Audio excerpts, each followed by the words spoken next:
America Chance. I'm the curator and assistant director here at the Sumter County Gallery of Art. I'd also like to thank our volunteer today, Jennifer, and Zoe Clonier, our education director, for assisting in making this artist talk possible.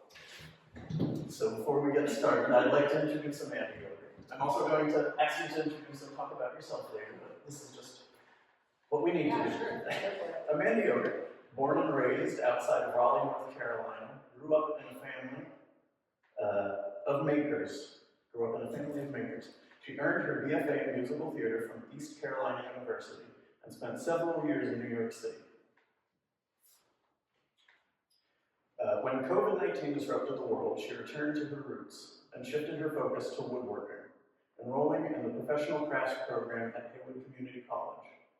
Afterwards, Yoder launched Coda Wood Studio, dedicated to creating modern handcrafted furniture and homewares with a deep appreciation for traditional craftsmanship and sustainability. Her furniture pieces are noted for their thoughtful balance of modern design and timeless techniques. Yoder's work has been featured at prestigious events like the International Woodworking Festival and Artfields 2023 as Sumter County Gallery's selected Southeastern Partner exhibiting award winner. Yoder often uses design to explore the bridge between past and present, incorporating traditional details on modern shapes and bringing the designs to life with practices and materials that honor the wisdom of old. If you would please give a hand to Amanda. So, as promised, could you tell us a little bit about yourself, despite what we've maybe some things that I didn't touch on? Yeah, I can flesh that out. So from North Carolina, Fuquay Marina, if anyone knows that, I usually just say outside of Raleigh. I grew up in a family of makers is a nice way of saying it. It was really DIYers, is what I usually say, and musicians. So I come from a family of musicians. I grew up in like a bootstrap family that was very much instilled with the idea of if you need something, figure out how to make it yourself, or if you need something done, figure out how to do it yourself. So that was just instilled in me at a young age. So I was never afraid of figuring out something I didn't know how to do, or the idea of like, if I see something in my imagination, I don't need to depend on someone else to create it for me. I can figure out how to create it myself. So that was sort of instilled in me at a young age. But also coming from a family of musicians, that was more so the primary culture we embraced. And so I, from a very young age, was performing on stages, whether that was church or theater or choir. So really that was my first core pursuit as an artist, and really became kind of how I saw myself. As like an adolescent and young adult, I was like, oh, I didn't see myself as a broader artist. I was like, oh, I'm a singer, I'm an actor. These are the only things that I do to express myself. And that carried me on to a few years in New York City, pursuing theater performance there.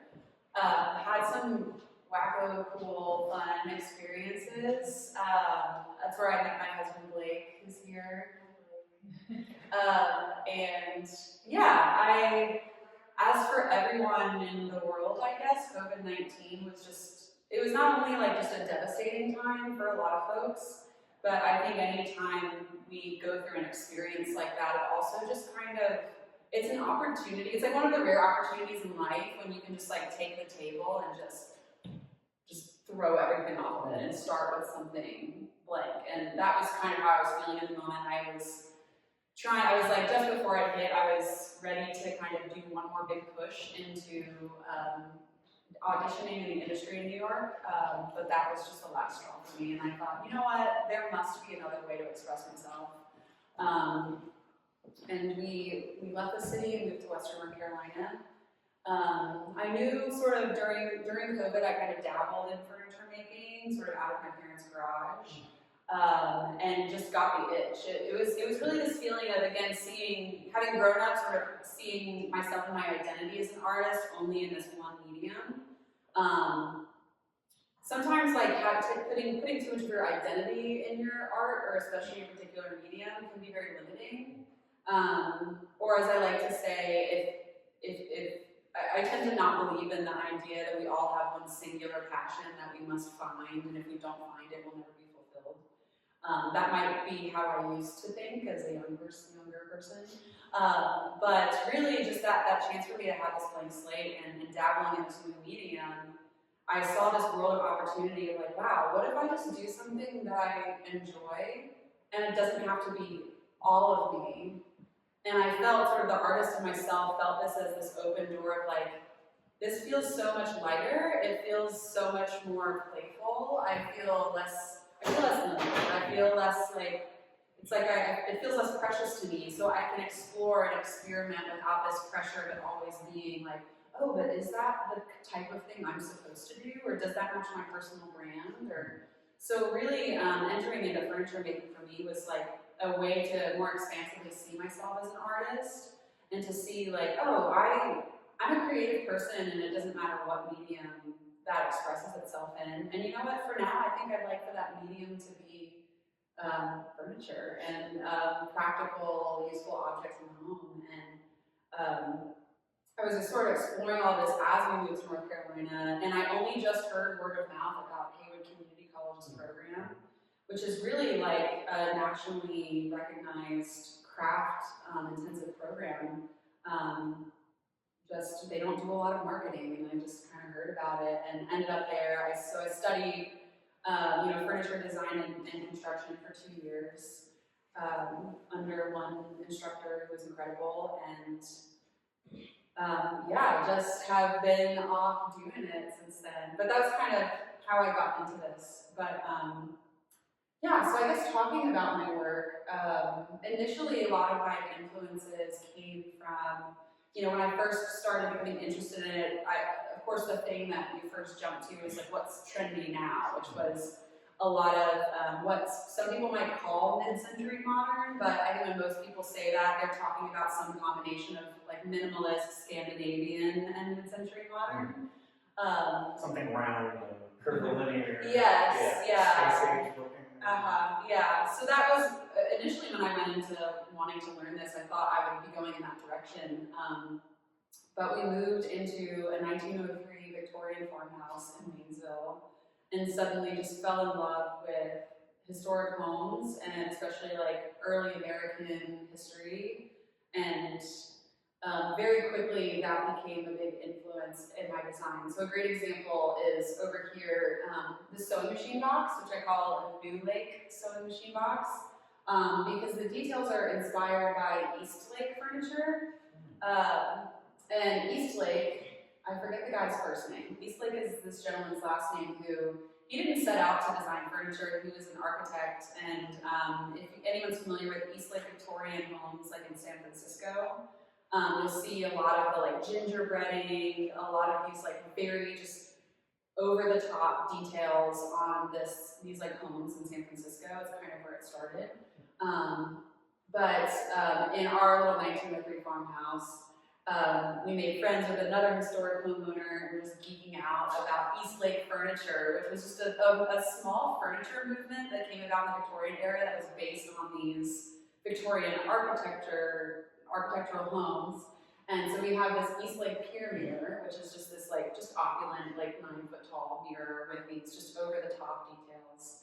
And that's just an example of how one of the very first things I made was this sewing machine box inspired by East Lake, but trying to find a way to, I didn't want to make reproduction furniture, but I had such a deep appreciation for these older styles and these different eras of American design that I was like, okay, how can I take elements of this and sort of break it down to distill it into its basic components, like what are the features that make you think that's East Lake?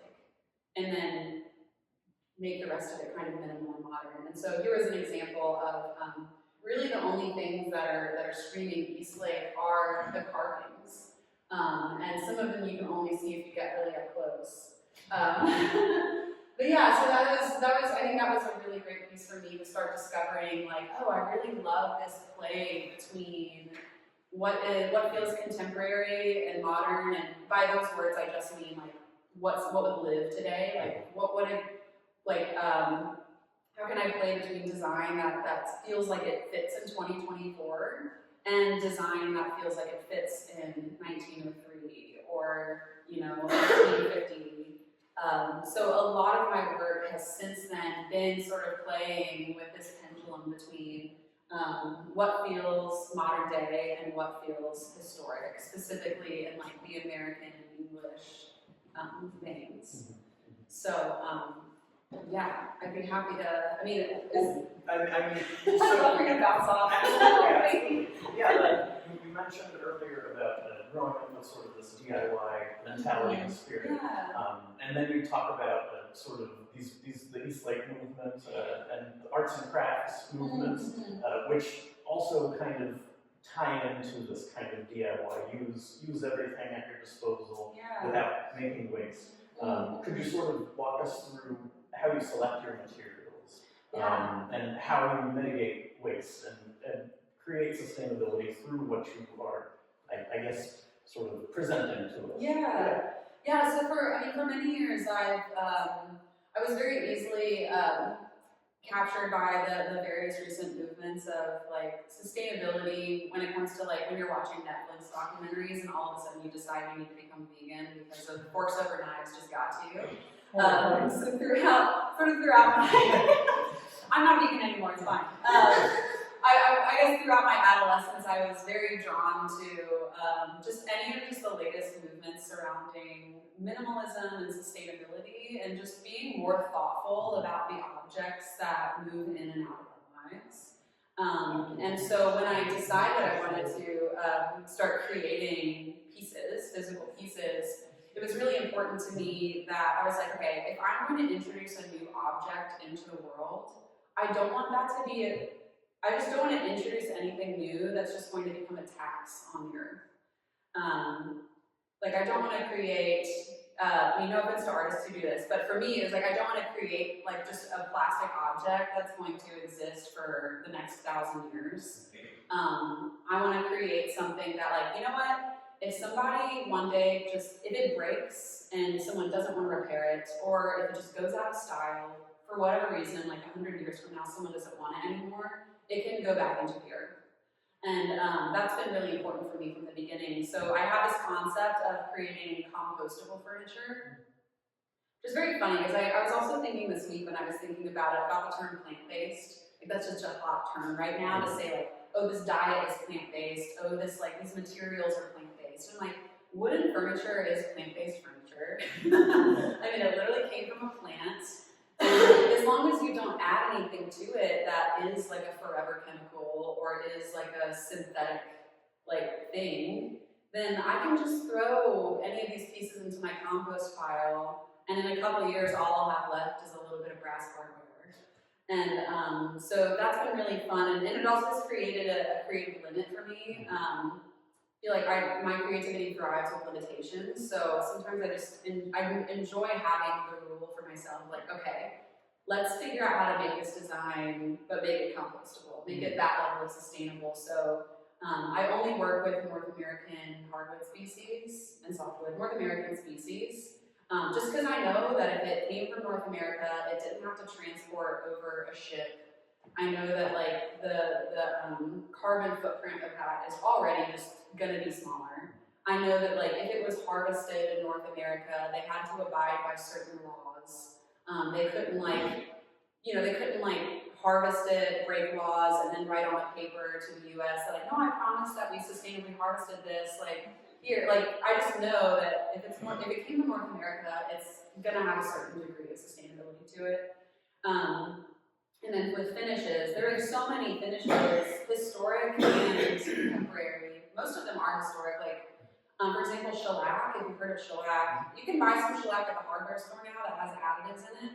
But shellac in its purest form is just a substance that's secreted from something called the lac bug. They'll climb up trees and secretion is the word that's used. I know that's not a pretty word, but they will secrete this stuff that makes these little tunnels as they go up the tree. And at some point, humans were like, "Oh, this is going to make a great furniture finish," and it's diluted with alcohol. And I'm trying to think. I believe the black cabinet over on the wall, the Save Me a Secret, that has been finished with shellac. So it gives you that traditional like shiny finish.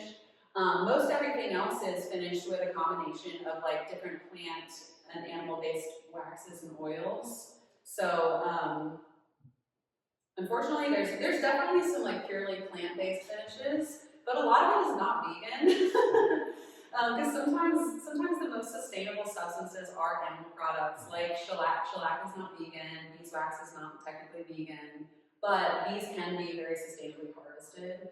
And I also love that, again, we're like using this traditional finish also gives me this sense of like going back in time and sort of holding hands with these older craftspeople.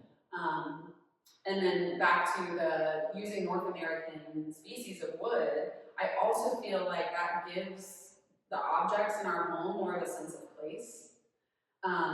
Because, you know, before globalism and before like global colonization, when people made objects and furniture for their home, they used the wood that was right there. Or maybe they, if anything, they might have traveled a little bit by foot or by horse or by cart to get wood, but whenever you would look at the objects in a home, they had this sense of place, just even down to the very materials that were used. It was rare to find somebody with like a shifter robe that came Yeah, from Paris. Or something. exactly. Like you're not gonna have like a Bobinga side table in in like the inner states or the inner colonies. It would exist, but you'd have to be an extremely higher echelon sort of person to be able to afford that. Whereas the works in the home would have been produced on site, more close to the home farm. Yeah, absolutely. And I apologize if you have anything more to Oh, no, that's fine. I was just kind of trailing off at that point, so I appreciate you were doing it. And in fact, I'd like to talk more about sustainability and the way that you see sustainability in these heirloom items, where, like you mentioned, we're sort of in this fast culture of furniture right now, where we have, I mean, as much as I love mid-century modern and I love Charles and Ray Eames to death, it did sort of begin this fast push to market of quick furniture without sort of a mind to how we're going to recycle all of this fiberglass. Yeah. So we're to track back to sustainability. The pieces that you're making are sort of heirloom products. In a heyday, much older than I am, more my grandparents and great-grandparents' generation, we would pass down more furniture. We don't see that as often. Yeah. So could you make the link to sustainability and your furniture as sort of art around the home that you're meant to pass along? Yeah, absolutely. And I can't talk about this without revisiting arts and crafts. So the arts and crafts era came about as a response to Victorianism. Back in the late 1800s, early 1900s. And you and I talked about this in a lot of our email, but in my studies, I began learning about William Morris, who is considered the father of the arts and crafts movement. The arts and crafts movement started in England and then came to America, and then we turned it into mass production. But the original heart behind it, William Morris and his cohort, they were all just like college students, and I like to think of them as like the hipster, 19, 20-year-olds of their time. And I'm so intrigued by this era of like furniture and homewares and industry because it feels like it's so similar to the time we're in now. And I feel like my generation, the millennial generation, where we're coming out of this like neo-Victorianism, which is more is always better, and this feeling of like it's like what I would call like new Victorianism is like McMansions, where it's like, okay, in order to show the world and my neighbors and my friends and family how much money I have or like how well off I am, I need to have as big of a house as possible. I need to have the pool. I need to have the gated community. I need to have like the bonus room. I need to have like as much as possible. And that was also how people fought in the Victorian era. Like even if you didn't have a lot of money, you needed to collect as many little items and decor to make it look like you have more money than you do. You needed the library or the smoking room just yes. as much as we need a man cave. Yes, and so there was this feeling of excess, but it wasn't even an excess that was like high quality excess, like art collectors. It was essentially what we're seeing now in like mass production of just stuff, where everyone just feels the obsession of like, oh, if I just buy one more thing, it'll make me feel better. And that's sort of what consumerism is like, let's make sure everyone never feels quite happy unless they have one more thing, and then make sure they still don't feel quite happy until they have one more thing. And that was happening in the Victorian era too, when there were these like class struggles, and like the lower class was trying to feel like they had the dignity of upper class. But the unfortunate result of it, in William Morris's opinion, was like art and beauty has just gone out the window. And he sort of had these rose-colored glasses about the medieval period. So he would look back and say like, oh, we need to go back to the romance of the medieval period, and like back when, you know, there was true craftsmanship. And he forgets to remember that we had like the Black Plague and like people in abject poverty during the medieval period. So all of this to say, it reminds me so much of my generation, who, you know, I feel like we ushered in this new era of like wanting, you know, this love for minimalism and this idea that maybe if I had less things in my home, then I could spend more money on it to get like a handmade thing. Like I can get a higher quality thing for my home if I'm willing to have less things. And I felt that like being sort of like a new movement in my generation. And some of it's still having those like rose-colored glasses of like a bygone era, like sort of the obsession with like, oh, let's go, sort of like a new back to the land movement, where like, oh, like, I just want to live this cottagecore life where like I learned how to like build all my furniture, and we're going to grow the garden and have the chickens, and like, it's still this like rose-colored glasses of a certain lifestyle that like, because we have like a certain, you know, we have a certain amount of privilege, like on average, a lot of millennials growing up middle class, not having to actually work blue collar, we sort of like think, yeah, I don't know, there's just this very interesting parallel. Like William Morris grew up as like a kid who like never had to worry about his next meal, but he had really important like thoughts about like the things and the buildings and the craft that we surround ourselves with. He fought his entire life with the struggle of like, I want things to be well crafted and beautiful and useful, but the only people who can afford these things are people who are like rich people with no taste. And he was like, he wanted to democratize beauty and craftsmanship, but there's that endless struggle, which I think is an endless struggle of artists. Is like, I want art to be available to everyone, but like well-crafted art is just expensive. And I promise I'm going to come back around to your question. So I think it just goes back to having these well-crafted heirloom objects in our home. It requires you to have less. And when I think about the Victorian farmhouse we live in, you know, sometimes I look around at like how much we've even populated it with, and I'm like, sometimes I feel like these rooms are too small for all of our furniture, but I bet they only had a couple of chairs in here originally. Like, the dimensions of the rooms are just, like our kitchen won't fit an island in it. And I get frustrated because I'm like, I feel like there's so much wasted space in this kitchen. Like, if they had just made it 2 feet longer, we could have fit a kitchen island. But, you know, there was a time when they just didn't feel the need to have so much stuff. And that was when you would have people getting credit for, like, the only thing they ever got bought on credit was like a cupboard or a table, because they knew that it was going to be worth paying installments for this piece of furniture that they were going to pass down for generations. And so there was just a higher value placed on just a few important things in the home. And that becomes sustainable because it's anti-consumerist. You're already embracing this idea of like, I don't need actually that much more money to buy these things. I just need to be okay with having less things. And then each thing becomes very meaningful and becomes worth the price that it takes to pay someone a living wage to handcraft it. Yeah, so it really is about sort of embracing concepts of minimalism, but really kind of just going against this consumerist idea of like, oh, I just fill my life with more stuff, then I'll be happy. And then, yeah, of course you can't afford handmade things if you need like 100 new things every year. And usually those things are cheaply made and they end up in a landfill and they end up lasting for the next 2,000 years or more. So, yeah, I wanted to like put a little bow on that, but I don't know how to. Okay, I think you did well. You mentioned William Morris, and he was a follower of the pre-Raphaelite artists, Yes.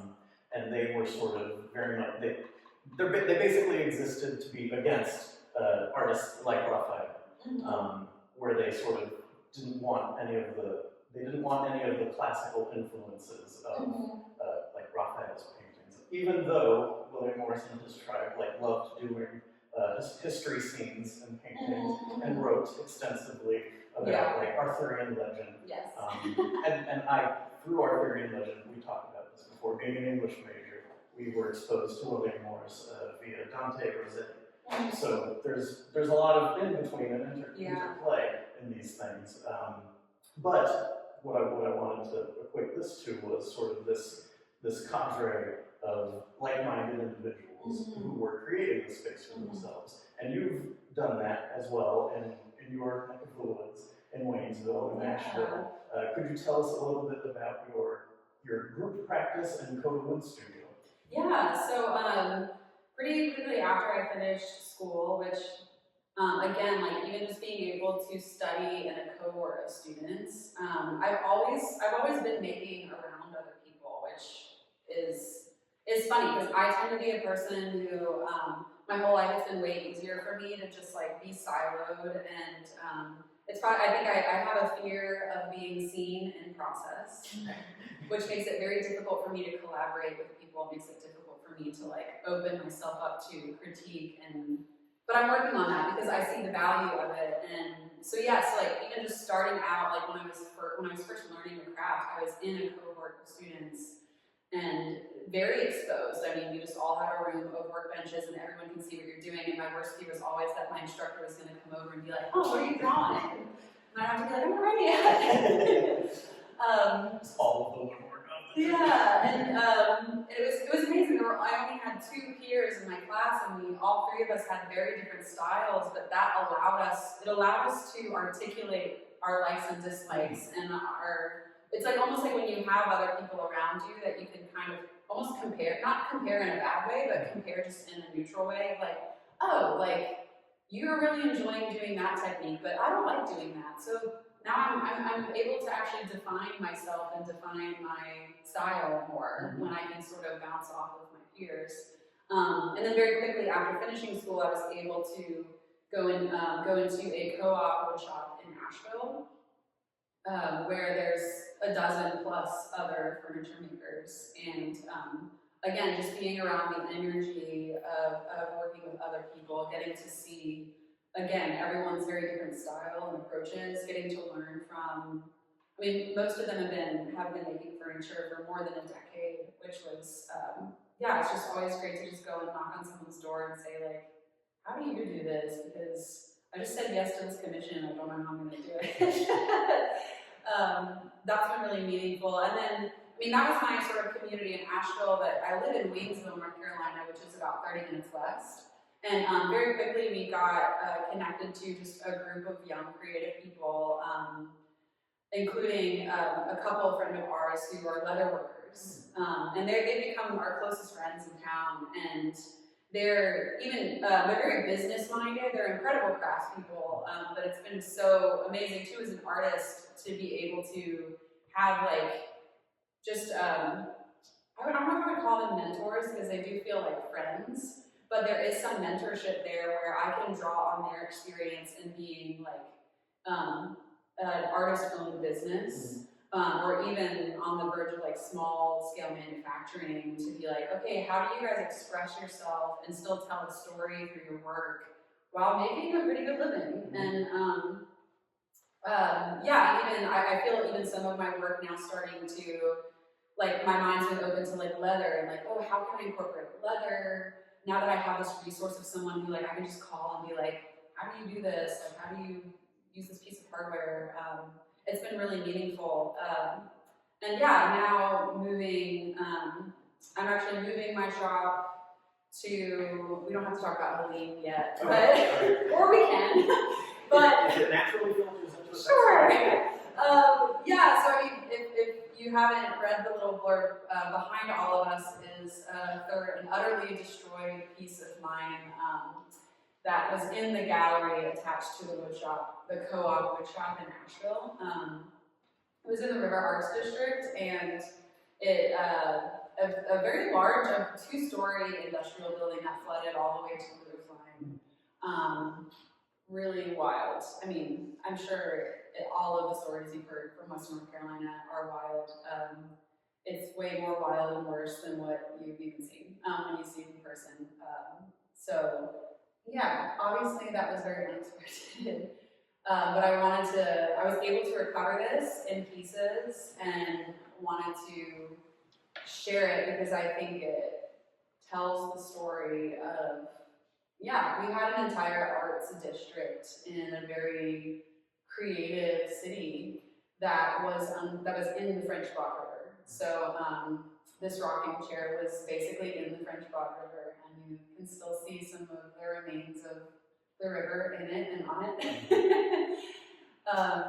And I'd like to point out because you do mention sustainability and Yes. its importance, and the fact that you get such clean breaks where you mentioned to me that there was an animal water-based or water-soluble glue. Yes. Like we do see the separation just in that instant. Like, you know, Yeah. there are no silver linings to this cloud, but we do get to see in practice what Very you're true. describing. So one of the glues that I use, which I always use when I do caning, is hide glue, which is a traditional glue that is truly just made from like animal hide.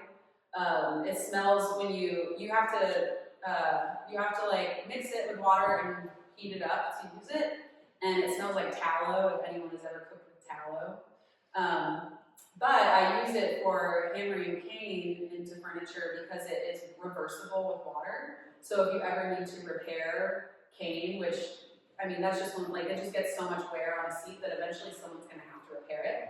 And all it takes is either just like steam, heat, or water to just reverse the glue joint. Luthiers use hide glue almost exclusively, like people who make violins and such, because it's very easy to make repairs on those instruments with it. But yeah, a great example of where there was hide glue, it very quickly came apart.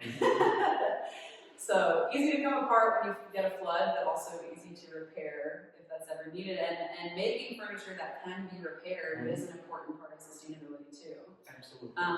And furniture that's built for its environment. It's in pieces now, but you do incorporate the cane, and this would have been a material used for climates that get extremely humid, where you have heat, where you need that pass through of air. Yeah. Could you talk to us a little bit more about the design considerations that you go into projects with? Yeah, so this is I think it's a great segue into talking about like form follows function. So again, like it's so funny when I first entered into the desire to make furniture, and even when I decided to attend the HCC's program, I imagined it as I thought of myself as going into a trade. I didn't think of myself as like still being an artist at first. So my approach always initially was like, I want to make these functional objects. And it's so funny because on week 1 of our program, we went to design class, and it was like about how-based theory. Theory of design, and I turned to my neighbor, I was like, I think we're in art school. Like, I didn't know I was signing up for art school.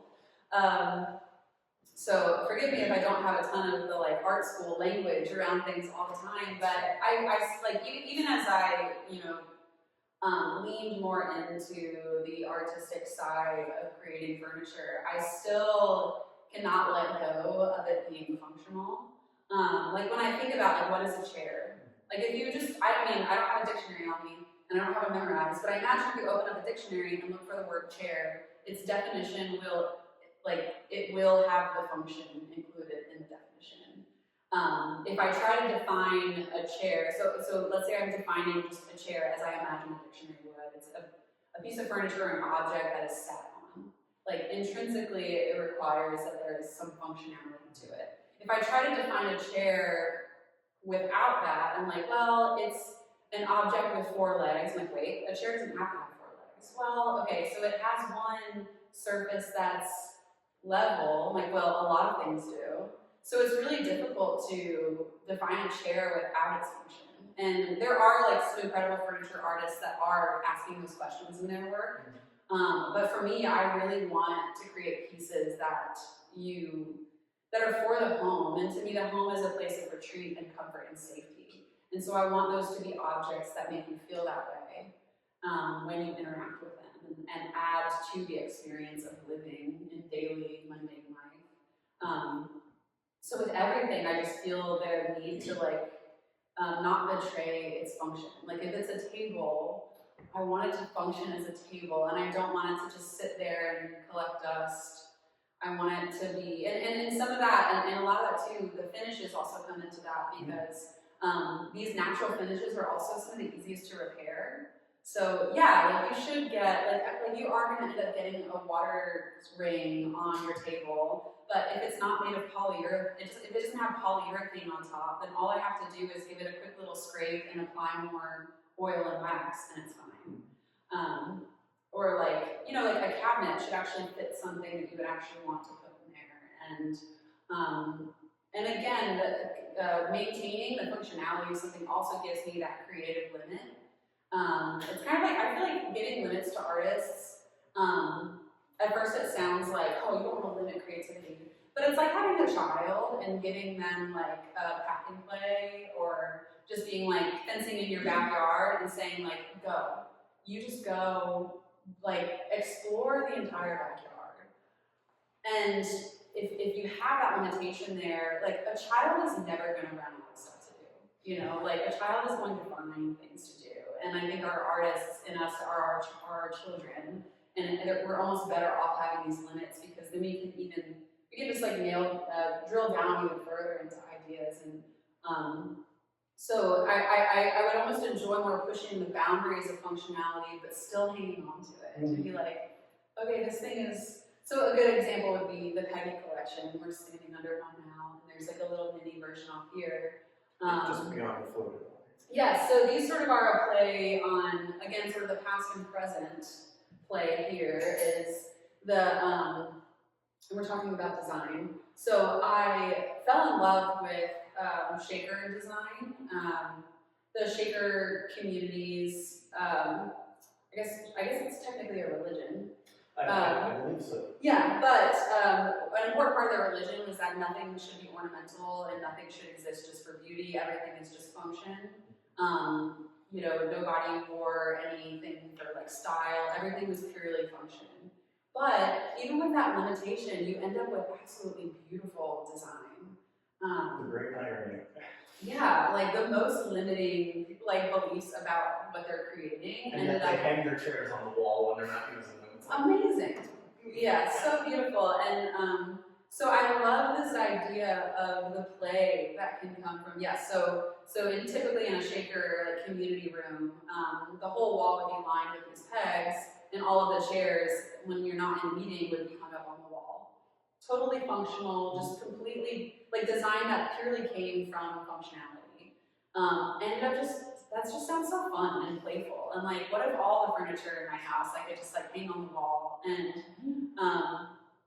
so I got this idea to create this collection of kind of having your own little like palette of a pegboard, and then having all of these various functional objects that can be rearranged, taken off and used, put back up and used.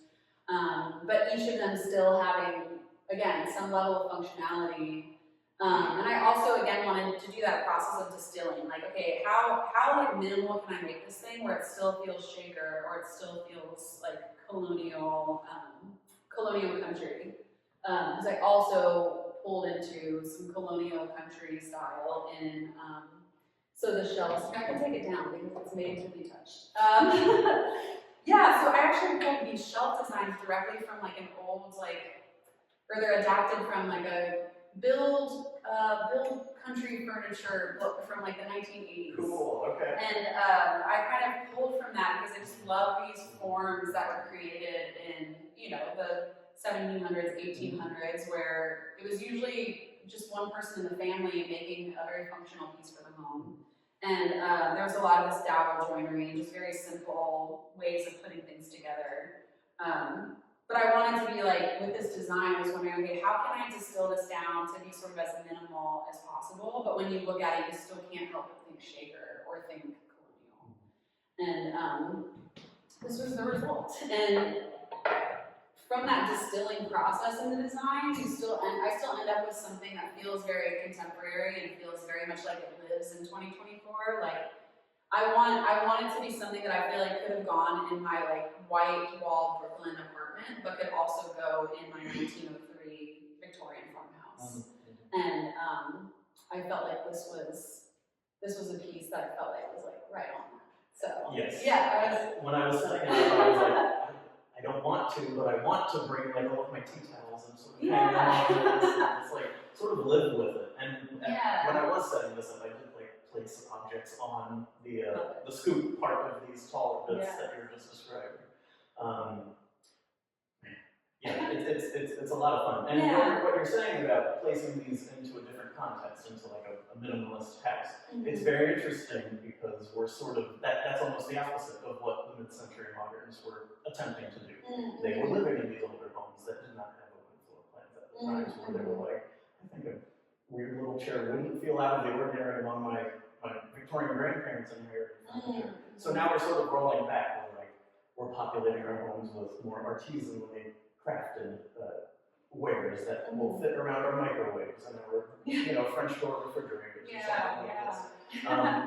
I'd like to turn it over to the audience, but before I do that, I kind of want to know a little bit about your acting and singing practice, and if that had any sort of benefit when you got into woodworking, because in acting I'm thinking you're using your body, in singing you're using your body, and this is extremely labor-intensive sort of work where you are using your body. So if you could tell us a little bit about that, and then the floor is yours. Yeah, I'm so glad you asked that because in my acting training and musical theater training, there's not only was there dance classes involved, but we also had like movement for the actor and learning like a little bit of Alexander and a little bit of Laban. And even in college, in our movement for the actor class, there was a day where we had to videotape ourselves walking across the room and then look at it later and critique how we just walked across the room. And I do think you're right. This is a very labor-intensive practice, and I actually have chronic back pain on and off that I've had since I was a teenager, and so it's incredibly important for me to have like awareness of my body, not only to in the moment be feeling like, oh, that doesn't feel right, that hurts. Like, how can I?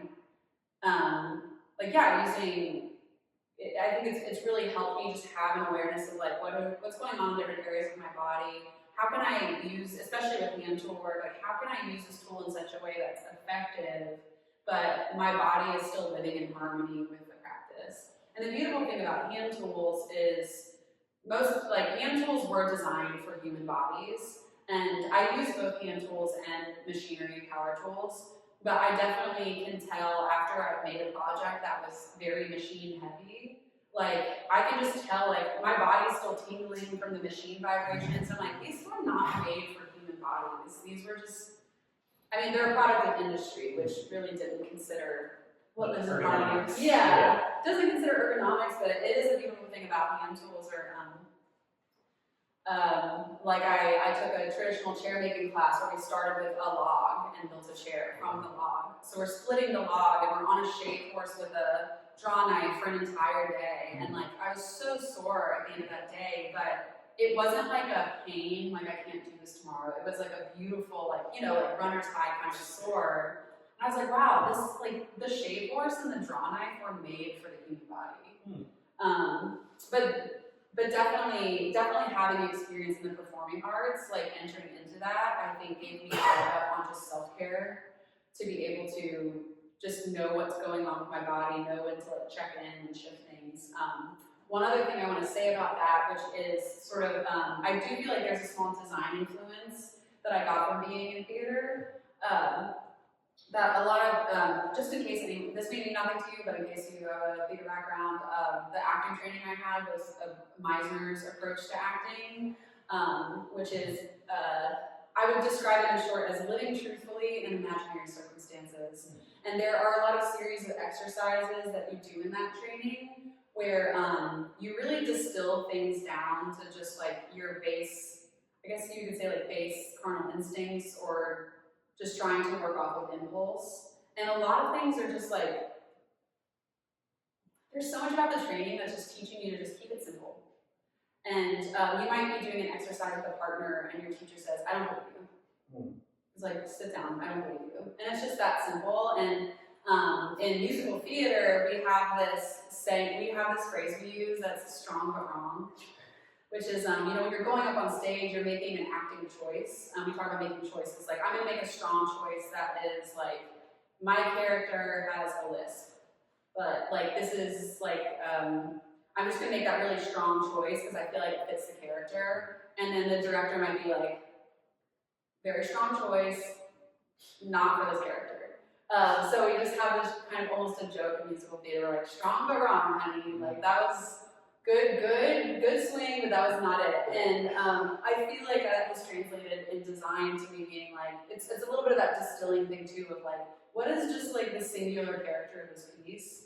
And how can I make it just like simple? And like, even if it's wrong, I want it to be strong. And what is like the choice and what is the character of this piece? And then like, we can like dial back some of the details. Like, let's just keep it really simple. You can find the archetype, but then you can put like freckles or whatever else it needs. Exactly, yeah. So that's been fun to explore. But, yeah. Well, thank you very much for sitting down with us. As promised, I will turn it over to the audience for any questions. But before I do that, I forgot to thank our sponsors. So Katie Levi, the namesake of this very gallery, sponsored our shows, as well as Stifle, Assured Partners Buying Insurance, Carolina Arts Commission, Sumter County, South Carolina, how about that? And Williams Bryce Edwards Charitable Trust. So thank you to our sponsors. And if you're joining me, I'm with Fanny Yoder. You may ask her any questions. Even if it's just it's all my questions as you went along. So. Oh, great.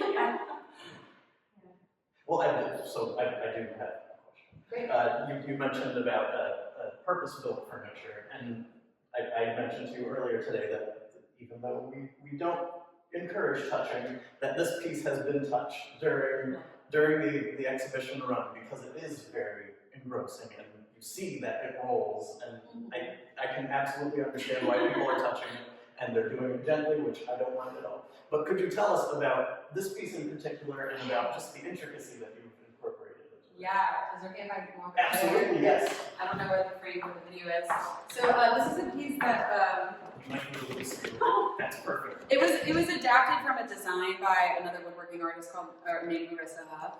She originally designed it as a tea cabinet, but I like the idea of a wine service cabinet. We were exploring timbre doors, which is usually you think of mid-century modern furniture when you think of timbres, which are these little strips that like open up and kind of move around the track. But you can also find timbre doors in colonial era furniture, which a lot of people don't think about. But I wanted, for this piece, I wanted to design the singular timbre door in a way that it actually looks like more traditional frame and panel doors. So hopefully from far away you see it closed, you're like, oh, I'm just going to swing these doors open on a hinge. But little do you know, it's a timbre.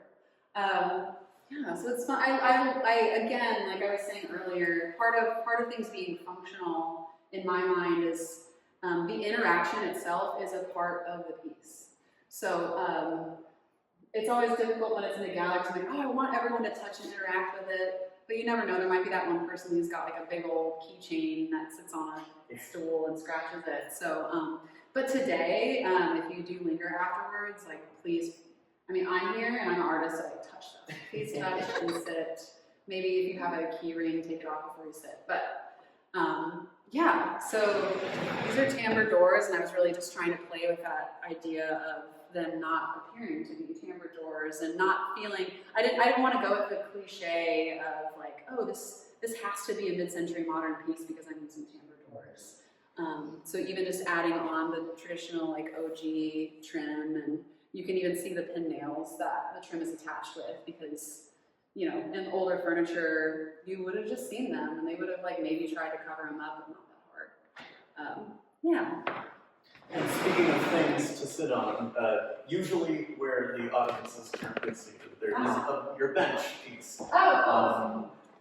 So I encourage everybody to sort of stand up and take a look. I'll be clearing these chairs so you can have full reign of the gallery, and as stated, Amanda will be present. And, she'll let you touch things. She's also got a key to those to the doors over there on our show title wall. So thank you again. Yeah, thank you.